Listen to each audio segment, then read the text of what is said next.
Hello students, welcome back to my channel. कैसे हो आप सब? उम्मीद करती हूँ बेटा सभी अच्छे होंगे और अपना ख्याल भी रख रहे होंगे। तो बेटा आज का जो हमारा टॉपिक है वो क्या है? शवासन। ठीक है, तो शवासन का दूसरा नाम क्या है बेटा? Corpse posture. ठीक है, it is a traditional relaxing posture. The posture is called the shavasana. ठीक है, बिकॉज इसमें क्या होता है बेटा, जो हमारी बॉडी है वो एक डेड बॉडी की तरह रिजेंबल करती है, यानी कि दिखती है। इन संस्कृत शव का मतलब क्या होता है? Dead body. ठीक है, अब इसको परफॉर्म कैसे करते हैं बेटा?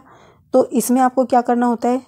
कमर के बल लेटना होता है फ्लोर पर, और जो आपके लेग्स हैं उनके बीच में कंफर्टेबल डिस्टेंस होना चाहिए। ठीक है, और हैंड्स के बीच में भी 6 इंचज़ कम से कम इतना आपकी बॉडी और हैंड्स के बीच में डिस्टेंस होना चाहिए, जैसा यहाँ पर दिखाया गया। ठीक है, आपकी बॉडी के बीच में और हैंड्स के बीच में इतना गैप होना चाहिए, और लेग्स में भी कंफर्टेबल गैप होना चाहिए।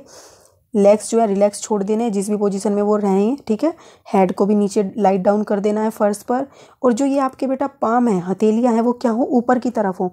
ठीक है, ऐसे उल्टी तरफ से ना हो, जैसे इसमें दिखाई गई है, इस तरीके से इनकी फ्रंट साइड जो है ऊपर होना चाहिए। ठीक है, और जो फिंगर्स हैं बेटा, इनमें तुम्हें अपने तरीके से ऐसा नहीं करना है कि एक हर एक के बीच में गैप ले आओगे या फिर सभी को एक साथ अटैच करोगे। इनको इनके नेचुरल उस पर छोड़ देना है कि जैसी भी आपकी बॉडी उसको रखे। ठीक है, आपको इन पर ध्यान नहीं देना है।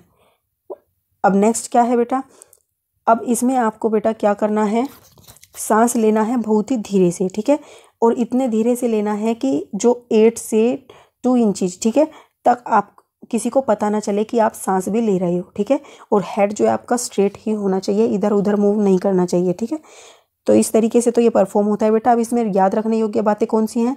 Take a comfortable spine position which offer least resistance to the gravity. और बेटा हमें क्या करना है?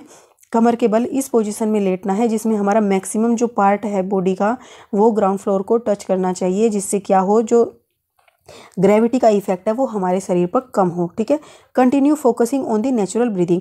और बेटा हमें नॉर्मल ही ब्रीदिंग करनी है, कोई अलग से लंबी लंबी सांसें या कोई कम कम सांस नहीं लेनी है। ठीक है, नॉर्मल जैसे हम लेते हैं उसी तरीके से लेना है। Let the breathing be as natural as possible with the attention on the abdominal movements and also on the sensation of the touch of the air within the nose walls. ठीक है, तो बेटा इसमें अब हमें क्या करना है? नेचुरल ब्रीदिंग करनी है, और हमें मतलब अटेंशन यानी कि ध्यान देना है। जो हम सांस लेते हैं तो उधर की जो पोजीशन होती है ऊपर नीचे, जैसे हम सांस छोड़ते हैं तो उधर नीचे की तरफ जाता है, सांस लेते हैं तो उधर ऊपर की तरफ उठता है, तो उस पर ध्यान देना। दूसरा, जो वायु है बेटा, जो एयर है वो हमारी नोज़ को टच करती है जब हम सांस लेते हैं छोड़ते हैं, तो उस पर ध्यान देना है। और आंखें बेटा क्या करनी है? पूरे पोस्चर में जब तक आप करोगे बंद रहनी चाहिए। और क्या नहीं करना है? तो बेटा do not tense any part of the body, hence loosen entire frame of the body. तो बेटा किसी भी बॉडी के पार्ट पर आपको किसी भी तरीके का एक्स्ट्रा जोर नहीं डालना है, जिसकी वजह से, ठीक है, और आपको क्या कर देना है? लूजन कर देना है, यानी कि रिलैक्स छोड़ देना है, अपनी बॉडी को ढीला छोड़ देना है।